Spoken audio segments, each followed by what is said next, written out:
what would you say is behind the black male shift to the Republican Party, if that even exists, or maybe that's a myth. But if it exists, what do you think is driving that? Well, we saw exit poll data in the 2020 election that says that Trump won in every other group aside from white males.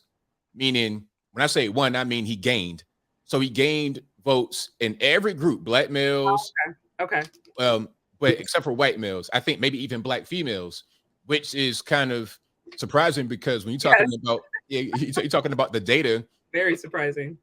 I saw one statistic. I might be a little bit wrong, and if anybody can correct me in the comments, please do. But I saw one stat that said it's either 20 or 30. It might have been 20% of black males under 30 voted for Republicans.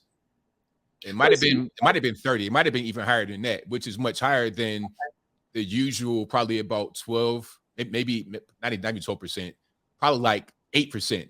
Because overall, it's like a 92% rate of us voting for the Democratic Party.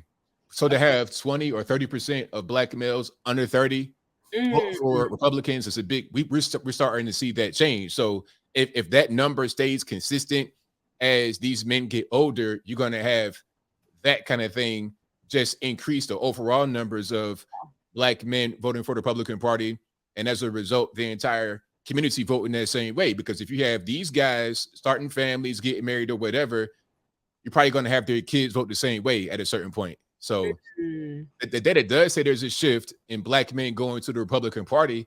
And I just feel like a lot of black men are tired of being bullied by anybody, by the community, by their significant others, by their parents, by Joe Biden or whoever.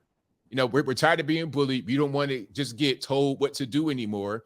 And we see things are not working. Go to these Democrat-run cities where the black community exists. Things are not going very well. We're fleeing these areas for greener pastures. It's so weird because I live in Tennessee, right? I'm in Chattanooga, which is about an hour and a half from Atlanta. I'm right here. I'm in Atlanta all the time. Okay. Yeah. It's so weird when people move to Georgia and complain about politics. It's like, okay, you came from Cleveland, Ohio. You came from Detroit, Michigan, LA, New York. You came from these liberal democratic utopias. You fled here and want to complain, and you want to vote the exact same way you did before you left, and you're wondering why things are not going the way that they should be going. It's because you don't really get it. All the politics, all the things that you complain about make this place a good place to be. And a lot of black men are recognizing that.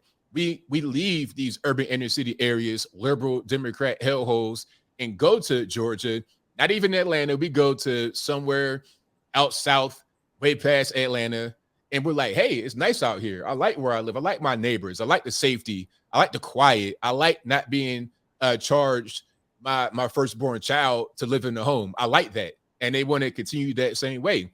Okay. You say, no more of the bullying, no more of the shaming language. I'm going to do what makes the best sense for myself and my family. Okay. That makes sense. And so are you saying that's a really powerful, you're saying men under 30, black men under 30, you said it was 30% of them are voted Republican? I want to say at least 20 to 30%, because I remember the statistic, and I think it was at least 20, because I did a video about this a while ago. That's pretty powerful. And you know what? Actually, that's pretty consistent, because there was some data that I ran across a few months back saying that just younger men in general are shifting to more of a Republican conservative point of view. And you know, there's different theories as to why. Is it just backlash about feminism, the different policies where they feel men have definitely felt marginalized. So there's different theories around it, but that is interesting. At the same time, you kind of have this push for more sexual liberalism and just, quite frankly, promiscuity among women, which I am against. Like, usually if you see men shifting more conservative, right, you're thinking more family values, you're thinking more traditional, like I want to settle down, I want to have a legacy, you know, those kinds of different things. So it's quite interesting to see that juxtaposition.